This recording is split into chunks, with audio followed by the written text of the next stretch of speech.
Good morning, everyone. It's February 10th. I'm Elizabeth Hamburg, your superhero stylist, and this is my New York Comic Con first recap of my personal experiences there. First of all, I went 3 days with no coffee because I was in costume, and for logistic reasons, you don't want to have to worry about taking your costume off. So I basically don't eat anything for 3 days, and I don't drink coffee or even, I'll have like a sip of water to get me through the day, and that's it. So I'm here guzzling my my winter frost brew coffee today. Can't wait to get to the rest of that. One of the cute little things I picked up, this is all girly stuff for the first minute, so I got these cute little, of course, Japanese decorative little mini pads there.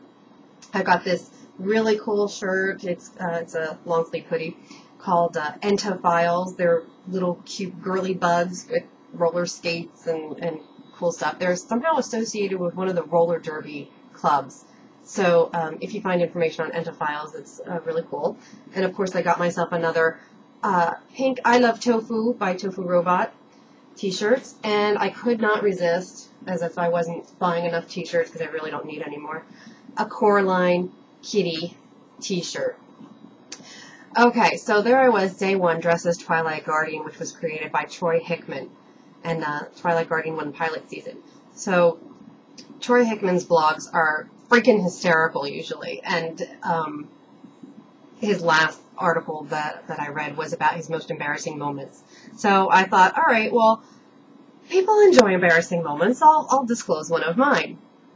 So the third day of the con, I was dressed as Power Girl, and we went to the only panel. Seriously, I missed every panel. Up to that point, the only panel that I made was the Writers on Writing panel because I really wanted to meet Amber Benson. And Peter David was there. And he is, if you don't know Peter David, he is like this extremely experienced sci-fi pop culture writer. He's done comics and scripts, everything from Battlestar Galactica, Doctor Who, to, Spider-Man and the Hulk.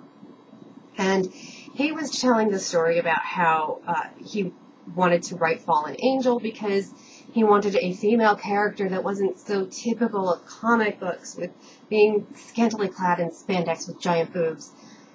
And there I was in row 2, third seat in, as Power Girl.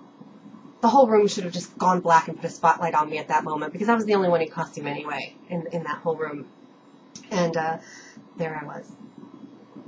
So I didn't get bitter or really try to react and draw attention to myself at that moment. I waited until later when I was being interviewed out in Artist Alley with a camera on me and a microphone and some kind of bright light, and I just said, what the hell is wrong with spandex and big boobs? And I got a resounding cheer from the folks that were walking by aisles D and E, so thanks very much for that. But what Peter David's announcement was, that there are some female characters that don't have to be scantily clad, and for example, the ones in the Buffy universe, which I would have pointed out gladly and said, George Gentes gets so many compliments about how his characters are not scantily clad in the Buffy comics. And, I'm sure Joss Whedon hears that all the time, too. So, somehow, Joss Whedon and Peter David got to talking, and he said, hey, can I use Illyria in my comic book? And Joss said, yeah, sure. So, Illyria is making an appearance in Fallen Angel, is the bottom line. So, for those of you that are reading the Angel series, because she's not in Buffy, so if you're reading the Angel series and you're interested, you might want to check out Fallen Angel. I believe it's going to be soon, like in this, probably April, I guess. I think the book might have taken a break for a couple months. So check that out. If I get an order code or something, I'll let you know. As far as DC goes, honestly, like I said, I missed every panel. This is my DC news. I missed the Wonder Woman movie. I was standing in line at the coat check and saw Bruce Timm at the coffee stand. And I was too nervous to go talk to him because I'm such a complete dorkfish. So I have a picture of Bruce Timm from 20 feet away buying a Danish and coffee or something. Yeah, because I'm that lame. Okay, so then Sunday, I talked to Frank Bedour from the Looking Glass Wars. If you saw my Hatter M review, you know what that's about.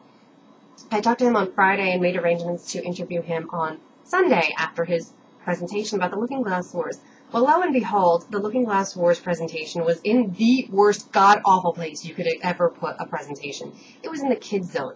1,000 screaming, singing children with some kind of Electric Company Sesame Street concert going on. And we weren't even in a room. We were in this roped off area. He had a microphone and we couldn't hear him. And all of the other people in the audience, for him were sitting on the floor. I was standing in the back. And it was just ridiculous. I couldn't hear him. So I didn't even attempt an interview there. So I'm hoping that at some point I can catch up to Frank Fedor somewhere and get an interview. But if you don't know what the Looking Glass Wars is, Frank has this completely Tolkien-like just expanse of a universe that he's created of Alice in Wonderland, where he was searching for these antique cards, and it told the real story of Alice in Wonderland, and he claims that Lewis Carroll got it completely wrong. And he wrote these 2 very lengthy novels about the princess and her journeys, and then that became the graphic novel Hatter M.